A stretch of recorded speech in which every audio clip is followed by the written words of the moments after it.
While playing with her son, the woman suddenly noticed something strange in his eyes. His gaze seemed off, darting around with a mischievous, almost sinister look. Something felt wrong. She quickly sat up and pushed him away. But just a second later, her son was back to his usual innocent self. At first, she thought maybe she was just imagining things. That night, while she was sleeping, the boy quietly came to her bedside and gently stroked her face with his hand. But that wasn't the end of the strangeness. Later, during a party at their house, she shared a brief hug with her husband. Jack, her son, suddenly gave them a terrifying glare, his face twisted with anger, confused and unsettled. She asked Jack if something had happened recently. What he said next chilled her to the bone. "I wish I could kill you both." Fear gripped her instantly. Trying to stay calm, she stepped closer to talk to him, but in the blink of an eye, Jack switched off the lights, and she fell hard in the dark. Since family and friends were still in the house, she didn't scold him right then. She planned to talk to him in the morning. The next day, she went to Jack's room to have a conversation. While thinking about how to begin, her hand brushed against something sharp, a blade hidden on the piano.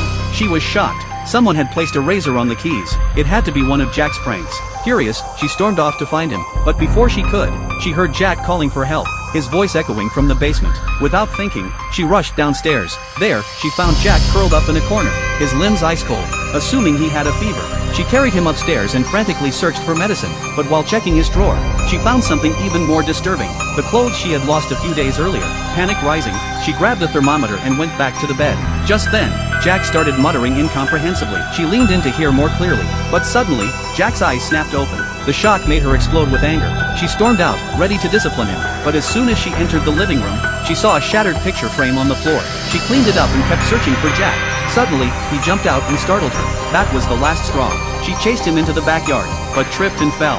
As she turned to get up, she felt a cold hand grab her ankle, only for it to vanish a moment later. All of it, the strange looks, the threats, the blade, the hand in the dark, made her realize something terrifying about Jack.